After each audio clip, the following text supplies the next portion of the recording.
Food Canada, and worked with a fellow there by the name of Dr. Harold Stipoon. We worked in salinity, water management, soil hydrology for many years, and had a really good time. Learned a lot about water, learned a lot about salinity.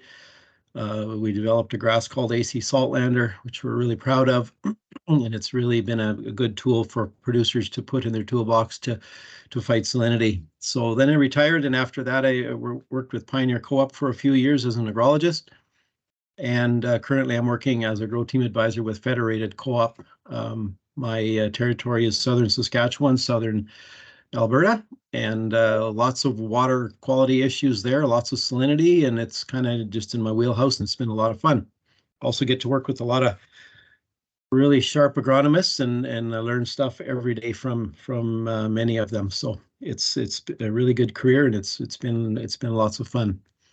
When I'm not working, I spend a little bit of time south of Swift Current, operate a small ranch, and raise some horses, raise some cattle, and keeps me out of trouble in between. So with that, you want me to start, Lane, or?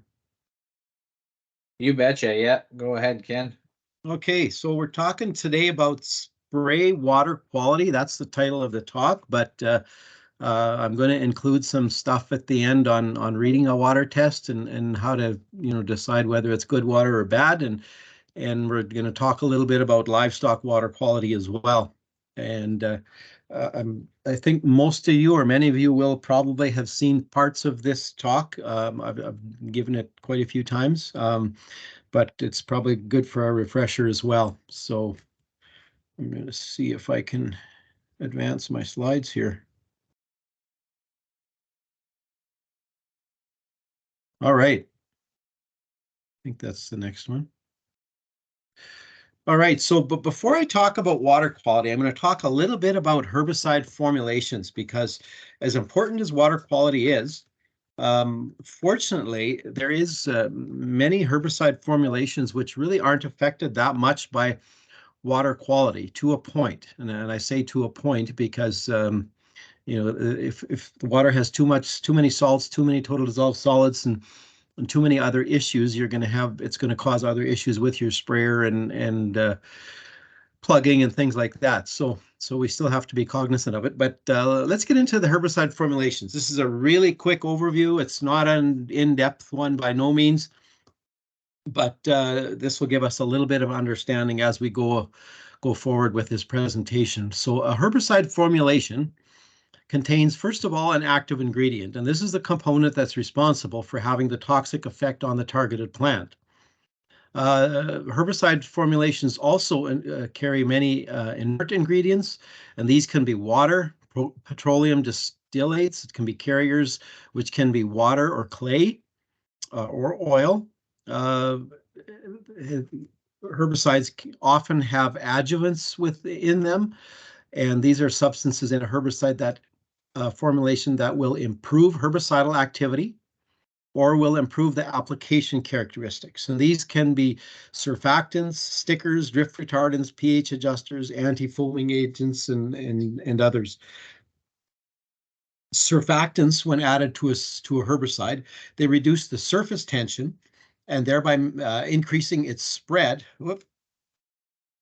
Increasing its spread, and I'll just move this up here so I can see a little better. There we go. And thereby increasing its spreading and wetting properties. So really, in a sense, it makes the spray application solution wetter. Still having trouble moving here. All right. So herbicide formulations. First one I want to talk about is emulsifiable concentrates, ECs, MECs, and those herbicides. And there's many of them, especially the in-crop herbicides. Many of them are actually ECs. And these are actually, I'm going to just put everything in there. There we go. These are actually a solvent-based oil system that contains active ingredients dissolved in a solvent with emulsifiers. And this is designed to form an oil in water emulsion upon dilution. It's maybe a little bit like your your raspberry vinaigrette salad dressing. It's kind of an oil emulsion, and you have to keep shaking it up, because if you don't, the chemical and the ingredients are going to float to the top, because oil is lighter than water. The nice thing about these herbicides is they're not really affected an awful lot by water quality. Again, up to a point. So that's really nice to know, and that's why when we're doing in-crop herbicide application and producers are using EC formulas, I'm not as concerned about the water quality that they're using. Keep having trouble advancing my slide here.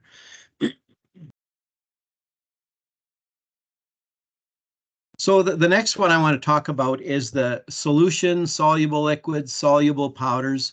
These formulations, they dissolve and go into solution. And think of it as adding table salt to a cup and then, or to some water and then stirring. The active ingredient, the salt, actually dissolves to become a part of the solution and doesn't separate out. And these herbicides are the ones that have that are really affected by water quality. And you know, the MCPA, the amines, um, uh, the glufosinate, the glyphosates, anything, the clopyralids, anything that is a goes into solution. Now we have to be a little bit more concerned about water quality. And if you look at the bottom there, and I've got highlighted, hard water or water containing high salts may have reduced efficacy with these formulations. And so that's kind of, keep that in the back of your mind as we're talking about water quality as we move forward. The wettable powders, the water dispersible granules, the dry flowables, liquid flowables, and suspensions, suspension concentrates, suspensible emulsions, all of these are actually formulations that contain tiny particles of active ingredients suspended in a liquid and milled to reduce average particle size. Now, these suspension agents are added to prevent solids from settling, and wetting agents are also added because most of these active ingredients are hydrophobic. And again, these also are not as affected by bad water, hard water, or high salt water. Wettable powders are cheap to manufacture, and the active ingredient is attached to clay particles, and which do not dissolve in the water, and they are suspended in solution with agitation. And with these herbicide formulations, if you stop this agitation, eventually the active ingredient plus the materials in this spray solution are going to settle out. Now, with all the emulsifiers and everything else they've added, it takes a while, but they still do. I keep having trouble. So now we're going to get into the water quality one. First of all, we're going to talk a little bit about spray water quality. Why is it important? Well, this is a thing that this slide I've presented many times, and I really like to concentrate on this at the beginning, because I think this is very, very important. Because I think very often we take for granted what these sprayers, what all this spray technology that Tom Wolfe always talks about is really doing in terms of killing weeds, in terms of making producers able to control weeds and to really produce the crops that they do.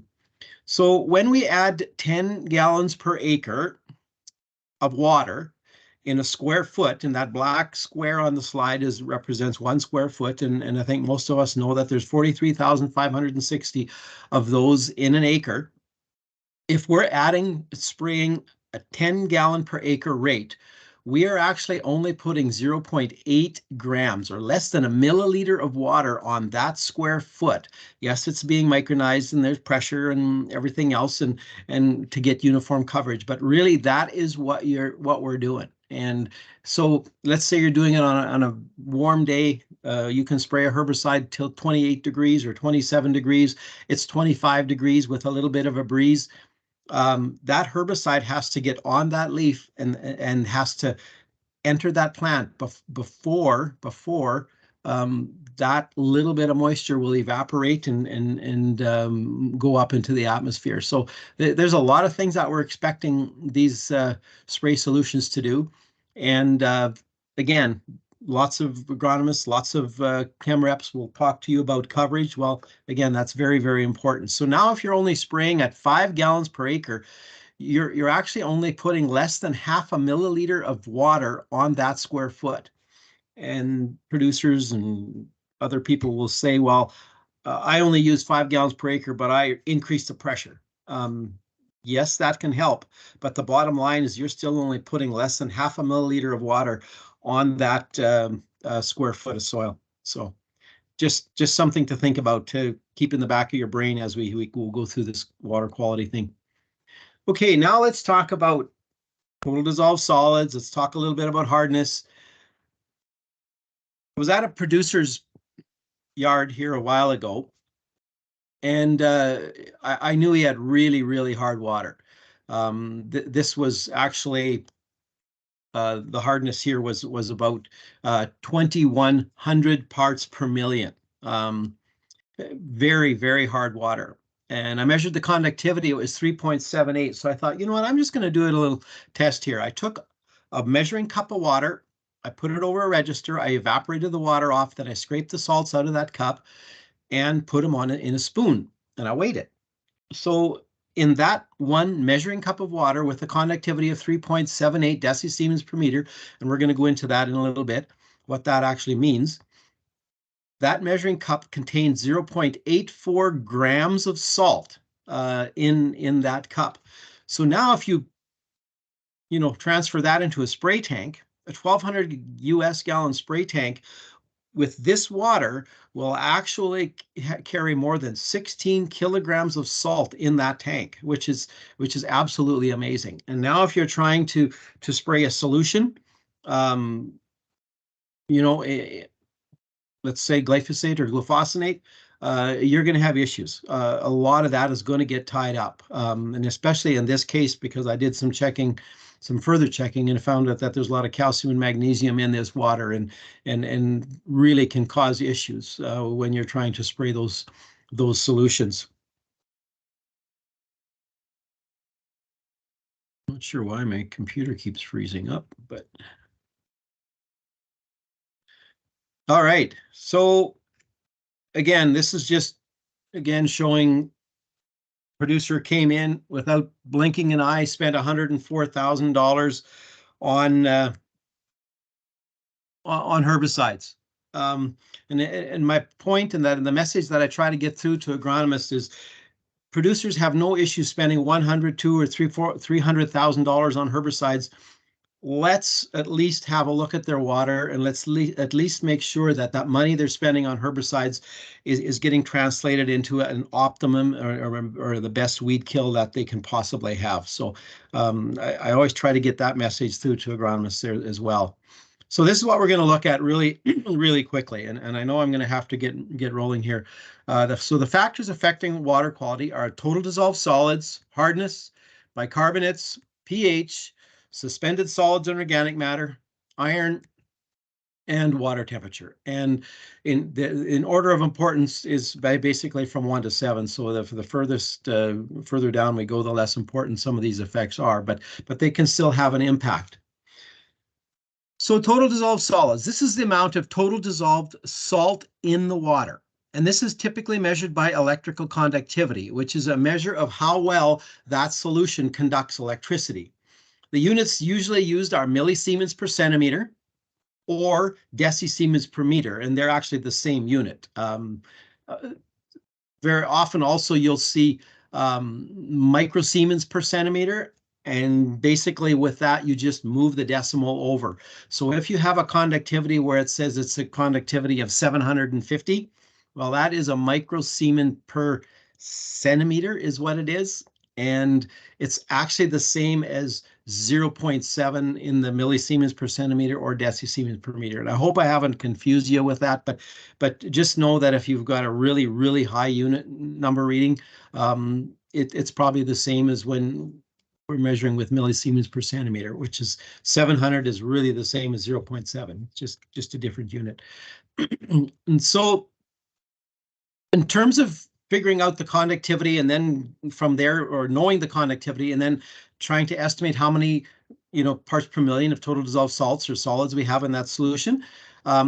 After doing lots and lots of measurements and sending them to labs in this area, especially the southern and southern part of the province, I find that if we multiply the conductivity by about 650, you're going to be close in terms of how much salt is actually in that solution. So what is a good EC? Well, if your conductivity is less than 0.5 decisiemens per meter or less than 500, you've probably got a really good water. Because you just won't have enough salts in there to make it hard. You won't have enough carbonates in there to give a high bicarbonate reading. So if your conductivity is less than 0.5, you've probably got pretty good water. Unfortunately, very few groundwaters on the Canadian prairies meet this criteria. And again, we're going to look at the things that are actually, dissolved in there. So the major mineral constituents in prairie water are as follows. The cations, which are positively charged, as calcium, magnesium, and sodium. Those are the three big ones. There's others, but those are the three main ones. And then we also have anions, which are negatively charged. And they are the sulfites, the chlorides, and the bicarbonate. And if you guys know anything about chemistry at all, you'll know that sodium and chloride make up table salt. And again, when you put it in water, it's a solution of sodium ions and chloride negative ions floating around in the water. Again, as I said before, if the electrical conductivity of the water sample is over 0.5 or has a TDS, total dissolved solid count, of over 400 parts per million, I'd probably check the hardness because that's when we can start having issues. Just looking at this water sample here, not exactly sure why I have it in here, but total dissolved solids here are 475 micrograms per mil or ppm. The conductivity, I think, is 0.73. So this is just over that threshold. I'd probably check. And I think in this case, the hardness was less than 200. So hard water, where does hard water occur in the prairies? Well, basically everywhere where you've got the color blue. Lots of hard water across the prairies. Yeah, there's dugouts that can be very, very good quality, wells that can be good quality. The river systems are actually pretty good. But for the most part, hard water is an issue on the prairies and something that producers need to be aware of and need to think about. So talking about hardness, hard water is that part of the water that produces scale in appliances and does not produce suds when you add soap.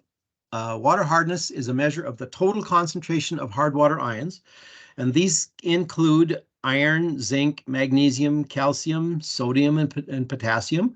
And I've got magnesium and calcium highlighted because they are the most prevalent in our prairie waters.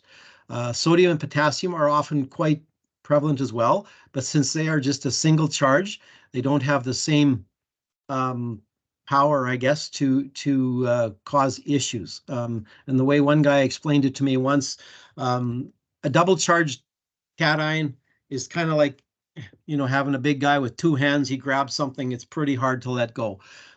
Single charge cation like sodium or potassium, now they've only got one arm and they're hanging on with one arm. And yeah, it's a little bit easier to knock them off and they're not as big a deal in terms of, causing issues. And again, as I said, it's expressed in parts per million, milligrams per liter, or grains per US gallon. And we'll talk about a little bit more about that in a bit. So this is basically what happens when you get a solution. You have unlike charges that attract. You have anions and cations floating around in the water. The glyphosate, which is a double negative charge, it wants to find something with a double positive charge to attach to. And you've got hard water, you've got lots of calcium, lots of magnesium, it's pretty easy. So it'll attach to that, and now the molecule suddenly becomes pretty big, has more difficulty getting into the plant, and basically it renders it inert. So basically these cations can take that right out of the equation when you're doing your herbicide application.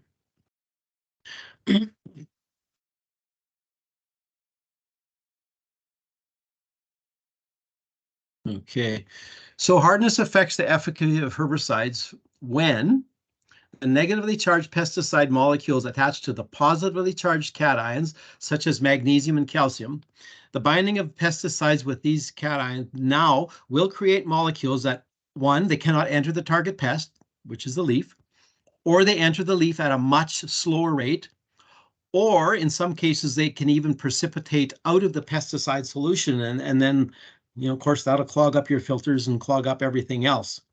Now, when we add the ammonium sulfate, which is one of the solutions to deal with hard water, you get ammonium ions and sulfate ions floating around in the water. So now the sulfate ions, they will grab a calcium or they may grab a magnesium. And once they do that, they take that ion, that cation, out of the equation in terms of rendering glyphosate inert. So, and this is a very fluid process. They grab on and they let go. They grab on and they let go because they're all in solution. So this happens on a continuous basis. And where this really came to a point a couple of years ago, and I told the agronomists they should be adding ammonium sulfate. So they added ammonium sulfate to the water. And they sent a before and an after treatment away to the lab to get tested, and they got the results back, and they called me and they said, well, I thought this was ammonium sulfate was supposed to take the calcium and the magnesium out of the water, but the concentrations are just as high as they ever were. And I assured him that yes, the ammonium sulfate was doing its job, but it didn't take these ions out of the water. They were still in there. They were still, just the only difference was now they were attaching to these sulfate ions so that they couldn't attach to the glyphosate ions. Lane, would you be able to forward my slides maybe? Because I keep having issues here for some reason. I can't present right. I'm not. Oh, okay, no worries. Anymore. Okay, no worries. I'll just keep going here then. So products that are most affected by hard water are weak acid herbicides such as glyphosate, glufosinate ammonium, 2,4-D, and again, ones that go into solution. And I'm talking about 2,4-D amine there. The 2,4-D ester, it's an EC, and again, very, very much less affected by hard water ions. So here's a list. It's not a complete list, but there's a list, and you'll see things like the IMIs there, some of the FOPs and the DIMs, glufosinate, clethodim, clopyralids. Basically, these are the weak acid herbicides, and there's others.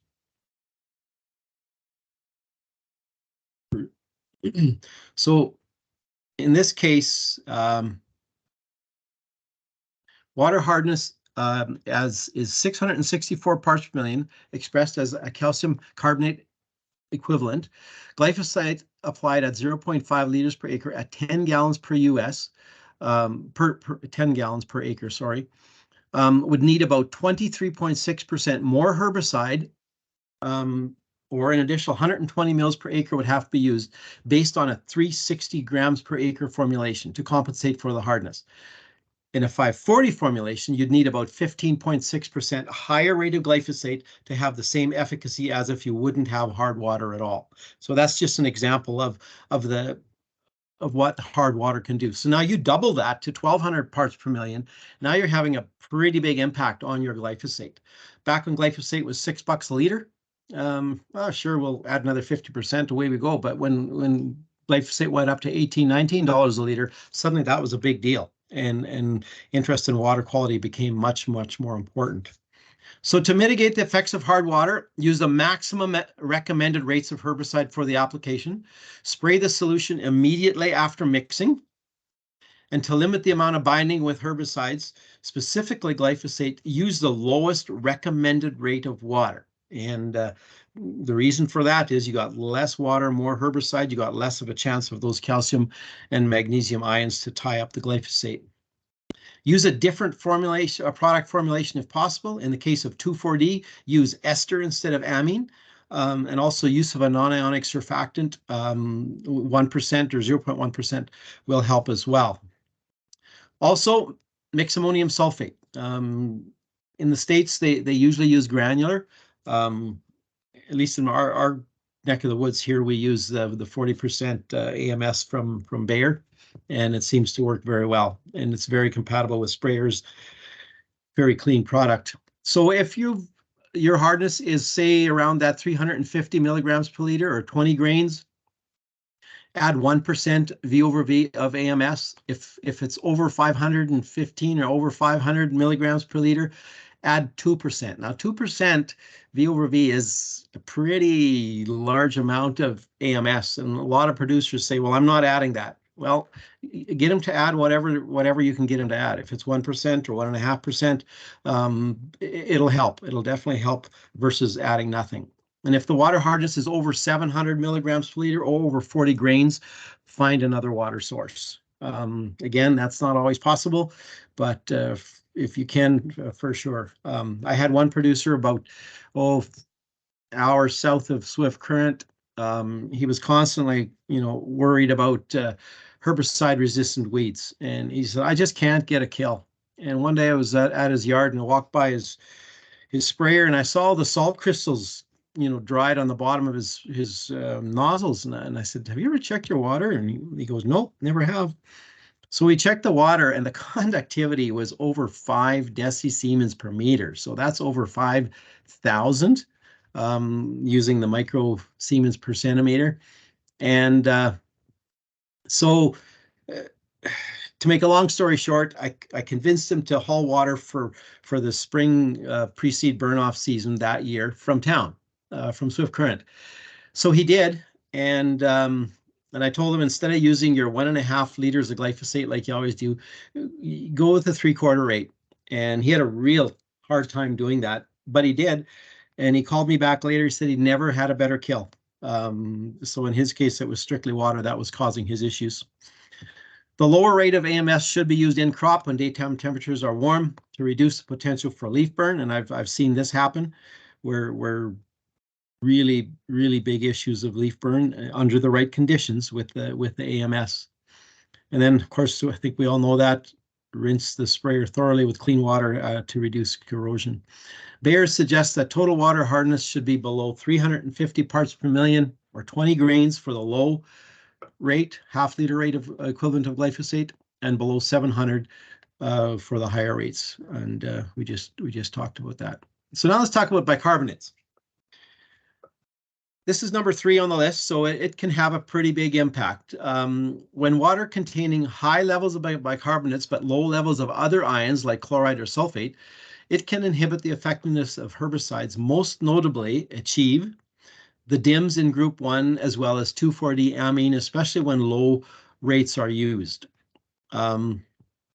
Bicarbonates contain the anion HCO3, which is a negative charge that is always associated with positively charged cations such as sodium and calcium. And this contributes to the alkalinity of a water sample. Bicarbonate antagonism can be greatly reduced by adding 1% V over V of AMS or 0.5 liters per 100 of liquid 2800. Avoid using, if possible, using water with more than 500 parts per million of bicarbonate when applying Achieve, clethodim, like Centurion, Patron, Select, or whatever. Sometimes I switch guys over to Quizalofop, and that, because it doesn't seem to be as affected by the high bicarbonates as the DIMs are. When more than 500 parts per million of bicarbonates are present in the water, use the maximum recommended rate of the herbicide. And this is just a no-brainer as well. Always spray up the optimum growth stage for the weeds if you can. Definite guidelines are really hard to find because of the antagonistic effect of the bicarbonate ion depends so much on the presence of other ions such as sodium and calcium. So where water containing more than 500 parts per million of bicarbonate is known to occur, the following should be considered. Use an alternate water source if available. Use the LV ester formulation instead of the amine. And if MCP ester, or use MCP ester rather than the amine formulation of MCPA as well. Use the maximum recommended rates and use a non-ionic surfactant if the spray solution or if the amine formulation is being used. Nitrogen fertilizers and acidifiers have not been very effective in correcting the problem with the 2,4-D amine. Okay, that's just a real quick look at the bicarbonates. Now pH. And again here, this one as well, There's maybe a little more confusion over pH, just because of it's got so many different factors affecting it. This is a complex parameter because it is related to pesticide solubility, hard water antagonism, as well as pesticide degradation. If the pH of a water used in the spray tank before you add anything is between 6 and 8, it is probably suitable for spraying. And I know a lot of agronomists, a lot of retails, they sell a lot of acidifiers. Typically, these are probably not needed, except in the case of some like IMIs, for example, they don't mind a lower pH. Some insecticides, they don't mind a lower pH. In fact, some insecticides will break down quicker under high pHs. So if your water is around 7.5 or 8 or 8.5, I always recommend if you're spraying an insecticide, just get it in the tank and spray it out. Don't leave it for a long time or leave it overnight or whatever. Spray it out because degradation can happen. And this is called alkaline hydrolysis, is a process that breaks the bonds holding pesticides together, and this can reduce the life of a pesticide in solution and is significantly affected by water pH. And again, many insecticides are in this category, and that's just something to know. If you've got high water pH, high pH, make sure you use that insecticide. Make sure you spray it out right away. Use a pH reduction agent such as Li700 or surfactant Ni that will reduce the pH of the spray solution to around 5. In most cases, this will take care of any dissociation issues with these insecticides.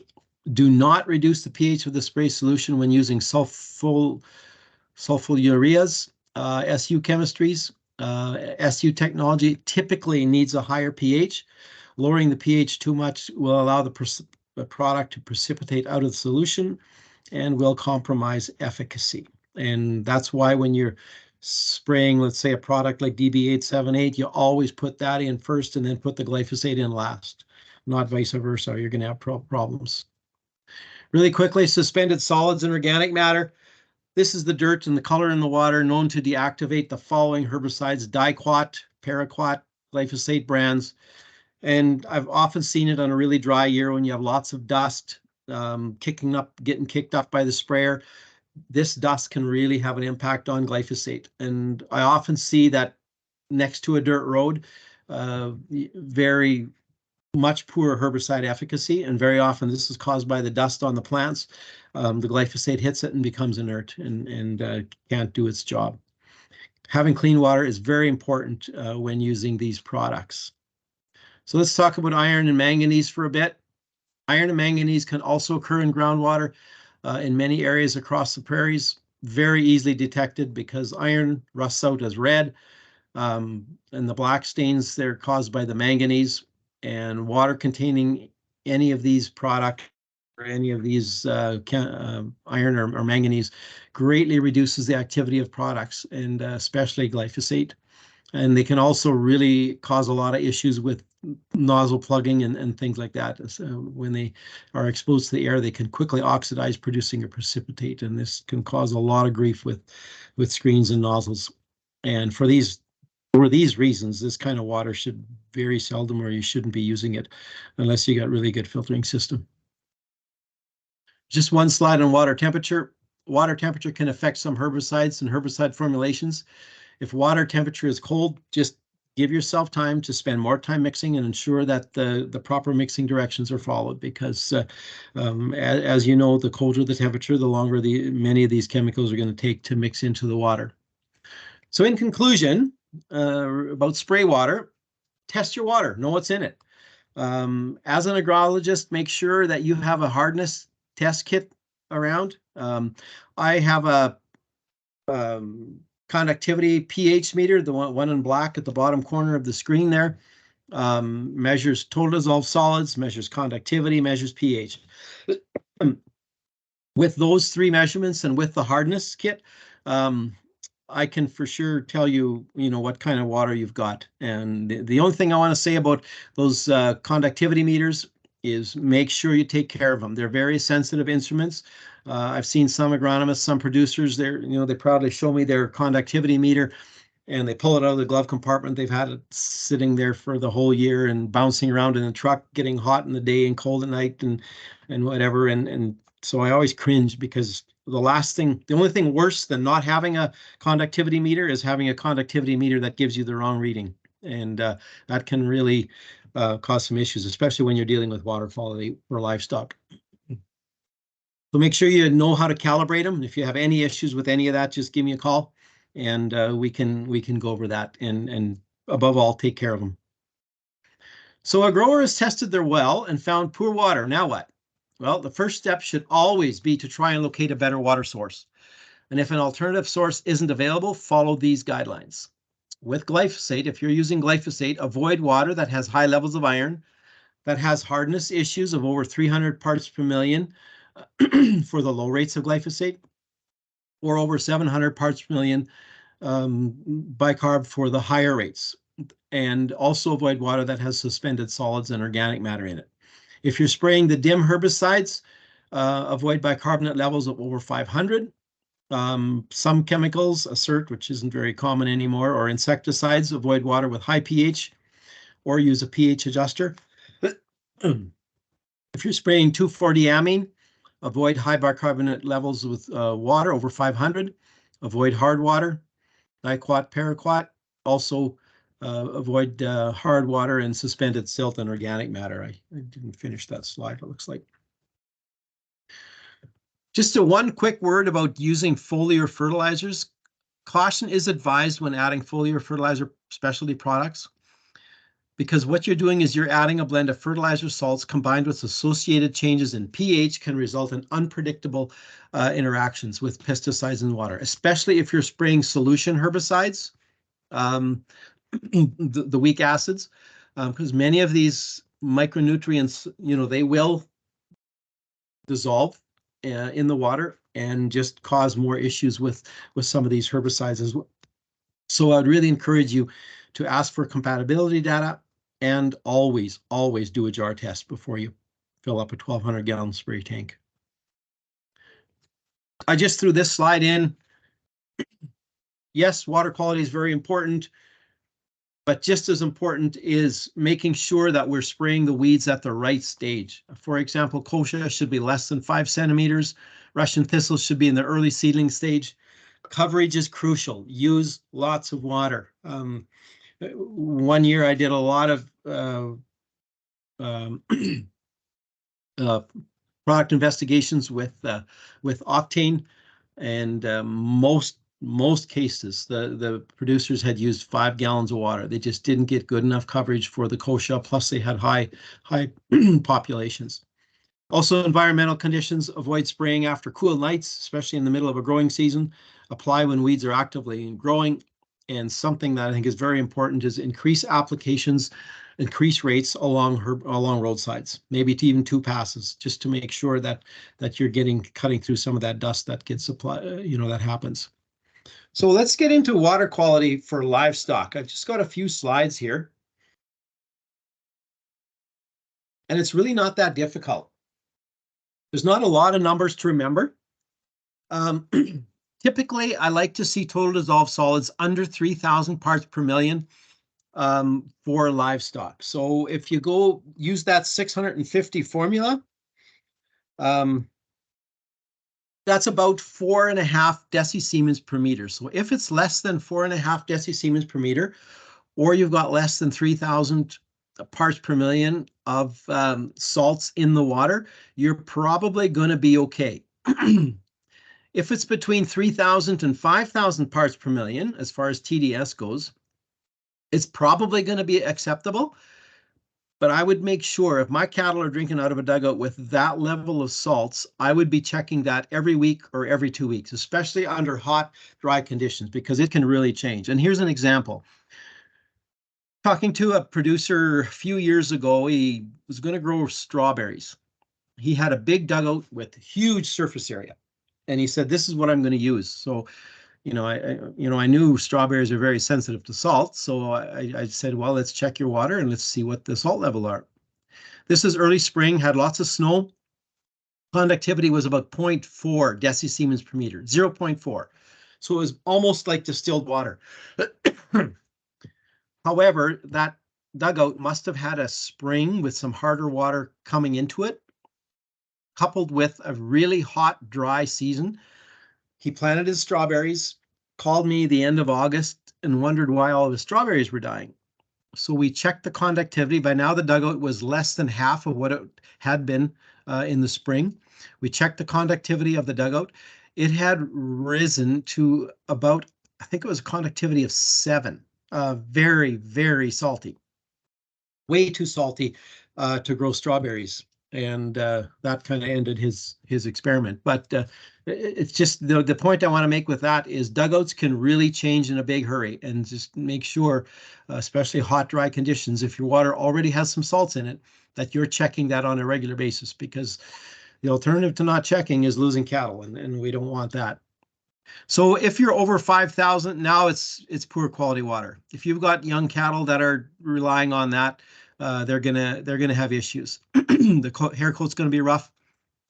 They're gonna be bawling a lot, because basically it's, you drink water and you're increasing your salt load. So your kidneys, your liver's got to work harder to to flush those out of the water. Over 7,000, unsuitable. Over 10,000, absolutely, for sure, unsuitable. And I think many of you remember several years ago, near Shamrock, a bunch of cattle died. The water in the dugouts, just the conductivity, the total dissolved salts just went way up, way too high, and killed a whole bunch of cattle. And then again, that's something that we definitely don't want to happen. So let's say your total dissolved salts are around that 3,000. Okay, if they're going to be around there, yeah, your water is acceptable, but I would send that water away and get it checked for sulfates. The number to remember here is 500. So basically, with the total dissolved salts, it's 3,000 or 5,000. Under 5,000, you're probably going to be okay. With sulfates under 500 parts per million, you're probably going to be okay. Once it's more than 500, you're going to have maybe a laxative effect on the cattle. You're going to have minerals that are going to get tied up, and so you'll have to possibly consider chelated minerals, and just talk to your local feed rep about that, and they can give you all the details in terms of adding chelated minerals to the diet. 1,000 to 1,500, performance is going to be reduced for sure, and a high probability of trace mineral deficiency. A few years ago, I was looking at a guy. He had a bunch of Black Angus calves he was feeding, and he said, I don't know why, but they've got this kind of a copper colored. Their coats aren't black. They've got this kind of a reddish tinge to the coat, and we did a check, and sure enough, they were deficient in copper because of the high levels of sulfate in the water. And so he added chelated minerals and eventually turned it around. But those things can happen. So basically, those are the numbers you need to remember. 3,000, less than 3,000 is good. Once you hit that 5,000 parts per million of total dissolved salts, now you're checking your water. Make sure you know the sulfates for sure, and make sure you're checking it on a regular basis, because it can definitely have an effect on young calves for sure. Go back here. So when you look again, talking about sulfates, cattle will drink 0.5 to 1.5% of their body weight in gallons per day. Prairie waters can be high in sulfates, and these can tie up minerals such as copper, and high sodium content water can also reduce intake of minerals. So if you have salt blocks, you've got minerals out there, and your cattle are almost not ever touching them, check your water. There's a reason why they're not taking up the minerals. So and typically that's what the issue is. Total dietary sulfur should not exceed more than 0.4% of the diet. Make sure you know what's in the water, especially if watering from a dugout. Some dugouts, and I said this before, may be fed by water high in salts. Spring runoff is generally good, but again, it can change drastically with summer evaporation rates, so make sure you check. If you have poor quality water, switch to a better quality water or use better quality water to dilute the minerals in your poor water. And some guys do that just because they have to. Depending on the minerals in the water, make use of poor quality water at certain times of the year with classes of animals that are less affected. For example, older cows. And I know ranchers and I know people that, you know, basically run their cattle on poor quality water their whole life. The trade-off there is you're probably not going to have cows that are really old. Liver and kidneys typically will shut down by 9, 10, 11 years with some of these animals that are continually exposed to poor quality water.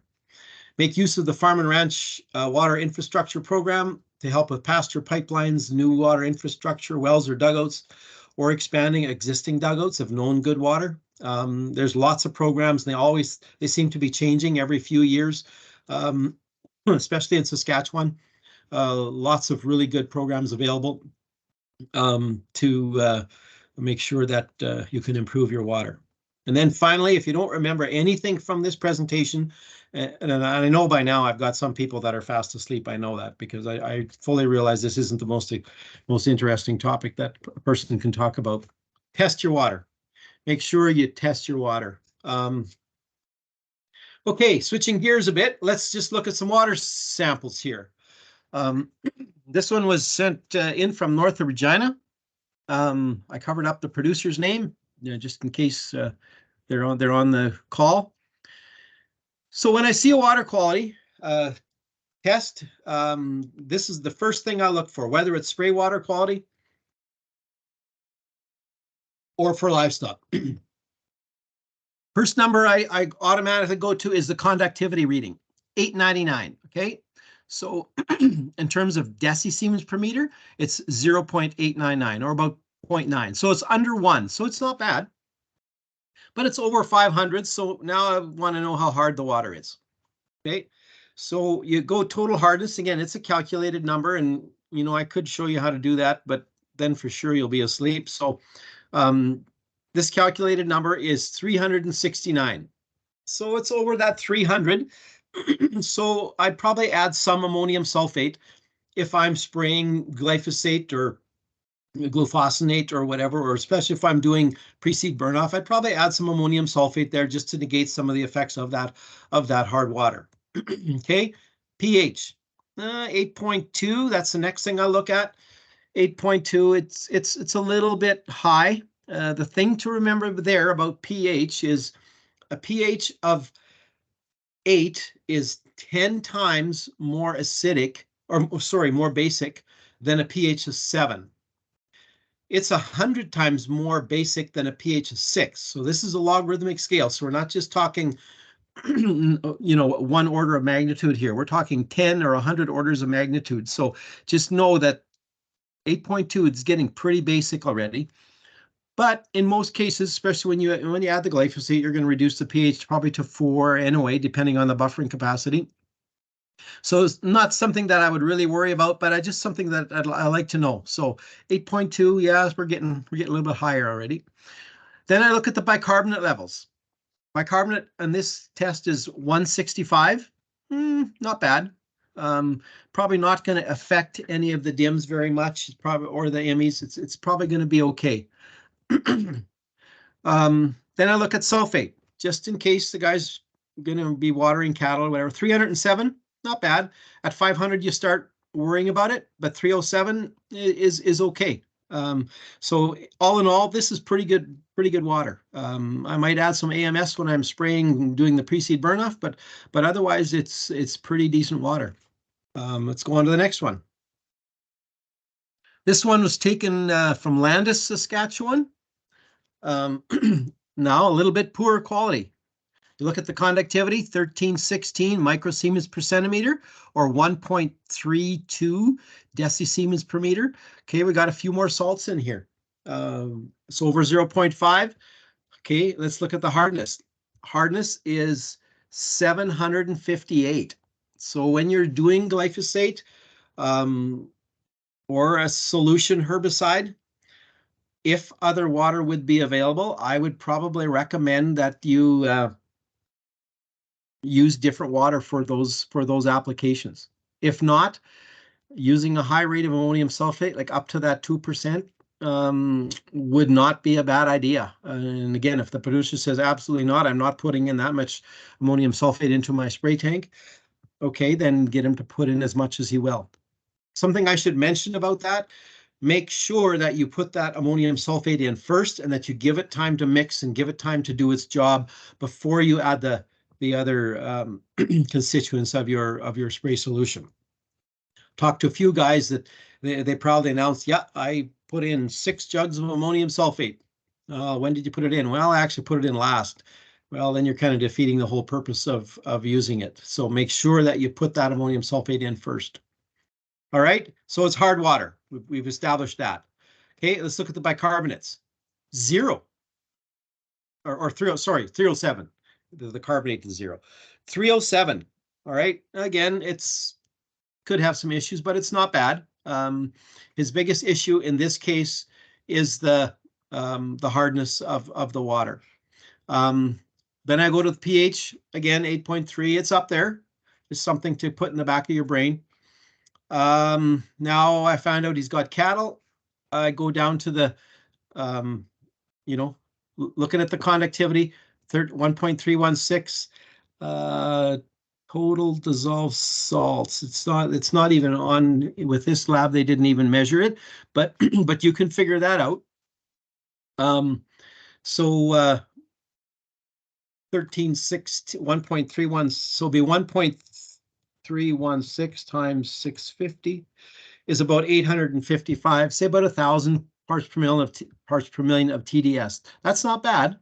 So that's quite acceptable. The sulfate, however, is 480, so that's approaching that 500, right? So now if I was a producer, I would start doing kind of a mental note of where else are they getting sources of sulfate, because it could be an issue depending on what the diet is. So just things that you can glean when you're looking at that sample. So here's a little bit of a different sample. This is from the Royal no, that might be the same one. Yeah, no, this is the same one, just black and white. Again, a higher, this is poor water again, conductivity of 3.832 or 3.8 decisiemens per meter. Okay, this is salty water, right? So first thing I'm going to do now is I'm going to check my hardness. Wow, hardness is only 329. So that tells me that there's very little calcium and magnesium in this water. Most of the positively charged anion or cations are probably coming from sodium, and you look down at the sodium level, yes, really high, or potassium, and in this case, even the potassium's low. So you know that most of it's coming, most of the salt load is coming from the sodium. All right, so you can use it for glyphosate. I don't like the high rate of the salts, so you're going to have to do a little bit more mixing, just because the more salts you have in a solution, the longer you're going to have to mix. But it'll work. It can work for spraying. However, now I got to think about cattle.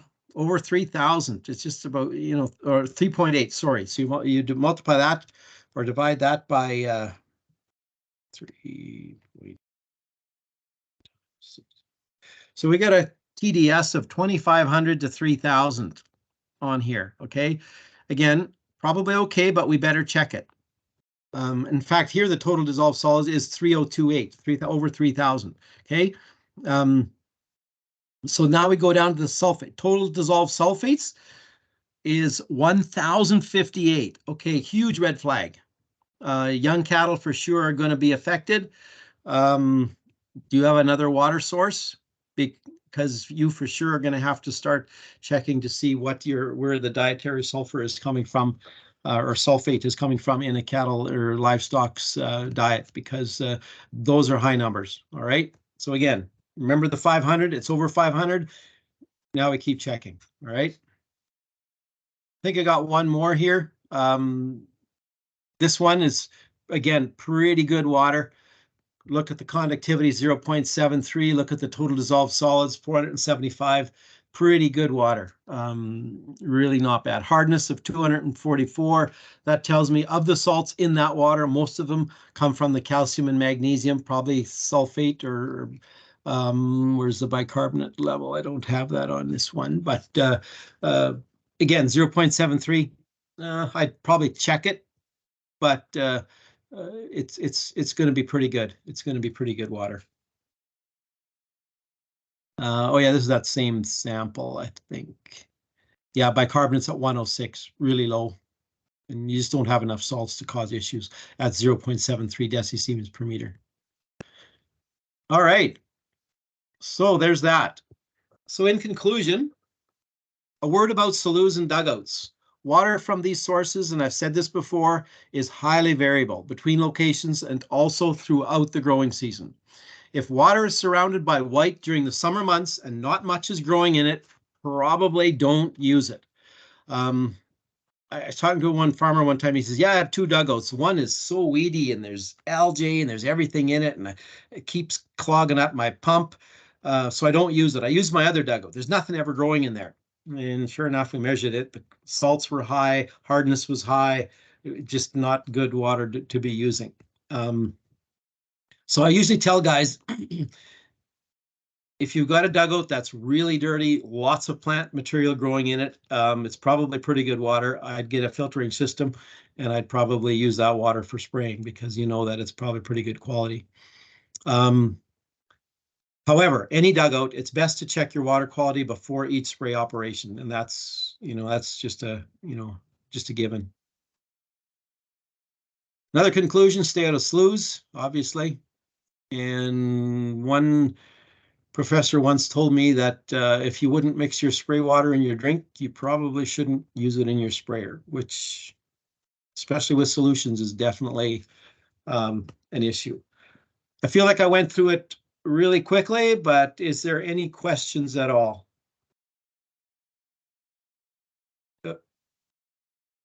See what else I got here. I think that's it.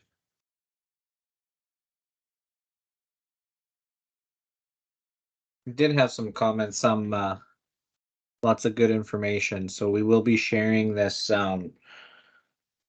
webinar. Shannon said the recording will be added to the SIA YouTube channel after it has been trimmed and downloaded. We will send the link in the SIA newsletter once it is ready for viewing. All right, and I apologize for those of you that I put to sleep. I understand that it's not the most exciting subject, so. Well, I do think it's as you can see, there's a lot more to the subject than just grabbing your chemical and throw it in your tank. And I think one of the main points I got out of this webinar here was we're going to spend money to use these products, and doing it best we can and as economical as we can is best, and that starts with making sure we have good quality.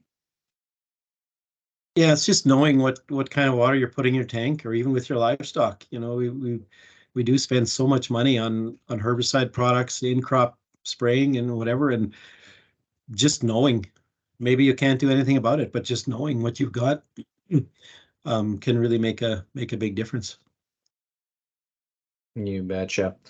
Okay, well, we'll give you guys back some of your time for the day. I think we're all ready to wrap up. Thank you all for joining us. Thank you. A huge shout out to Ken. Lots of shout outs coming out to you, Ken, here. Thanks for the information. Thanks for sharing your knowledge.